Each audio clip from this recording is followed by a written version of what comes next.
আমেরিকার সঙ্গে দাসত্বের একটি চুক্তি করেছেন প্রফেসর ডক্টর মোহাম্মদ ইউনূসী সরকার।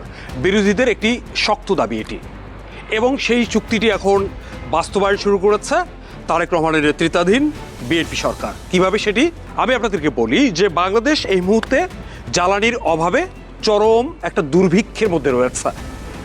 বাংলাদেশের নিজস্ব গ্যাস ফুরিয়ে গেছে। এই অজুহাত দিয়ে 2018 সালে শেখ হাসিনা সরকার বিদেশ থেকে উচ্চ মূল্যের এলএনজি কিনে আনা শুরু করেছিলেন। তখন তিনি বলেছিলেন যে জাপান কোরিয়া পারলে বাংলাদেশ কেন পারবে না। তখন তিনি অনেক বড় বড় কথা বলতেন, তার মন্ত্রীরা বলতেন বাংলাদেশ এখন উন্নয়নের মহাসড়কে আছে, 2041 সালের মধ্যে আমরা পৃথিবীর একটা উন্নত দেশে পরিণত হব।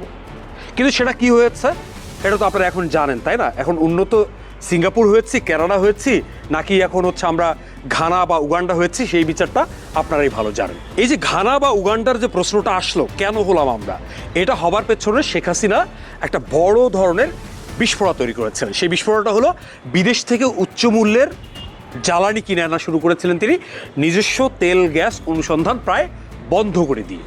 এখন তারেক রহমানের সরকার তারা এসেছেন, আমরা আশা করছিলাম, তারেক রহমান বারবার বলেছেন তিনি বাংলাদেশে জ্বালানি নিরাপত্তা অর্জন করতে চান। শেখ হাসিনা যেভাবে বিদেশ থেকে ব্যয়বহুল জ্বালানি আমদানি করা শুরু করেছিলেন এবং যার ব্যয় বহন করতে না পেরে বাংলাদেশের জনগণ, মোটামুটি বাংলাদেশের অর্থনীতি একেবারে চুরমার হয়ে গেছে, মানুষের জীবন অসহনীয় হয়ে গেছে, সেখান থেকে বের করার কথা বলেছিলেন ডক্টর ইউনূসী সরকার কিংবা তারেক রহমানের সরকার। কিন্তু আমরা দেখতে পাচ্ছি তার উল্টো চিত্র, যেটা ডক্টর মোহাম্মদ ইউনূসী সরকার আমেরিকার সঙ্গে যে দাসত্বের চুক্তি করেছিলেন বলে অভিযোগ রয়েছে, বাণিজ্য চুক্তি, যেই চুক্তির মাধ্যমে আমেরিকা বাংলাদেশের উপর নানা ধরনের নিপীড়নমূলক শর্ত চাপিয়ে দিয়েছে।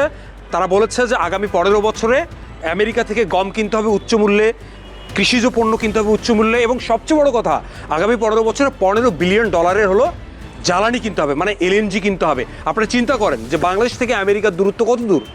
বাংলাদেশ থেকে আমেরিকার দূরত্ব অনেক দূরে। সুতরাং বাংলাদেশ যদি ধরেন এলএনজিটা এমনি এক্সপেন্সিভ একটা প্রোডাক্ট বা পণ্য, আপনি যদি ধরেন হচ্ছে সেটা কাতার থেকে আনেন, তার যদি দাম পড়ে প্রায় $7 পার MMBTU, কিন্তু আমেরিকা থেকে আনলে এটা অন্তত $3-4 বেশি দাম পড়বে। সুতরাং এইরকম শর্ত বাংলাদেশের উপর চাপিয়ে দিয়েছে এবং বাংলাদেশও বাধ্য হয়েছে এখান থেকে কেনার জন্য।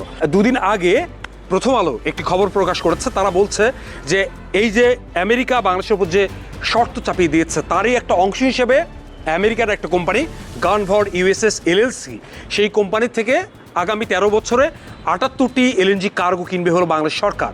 সব মিলে প্রায় 72,000 কোটি টাকা পড়বে হলো এই 78টা এলএনজি কার্গো কিনতে। প্রায় একটা করে এলএনজি কার্গোর দাম পড়বে প্রায় 1,000 কোটি টাকা করে।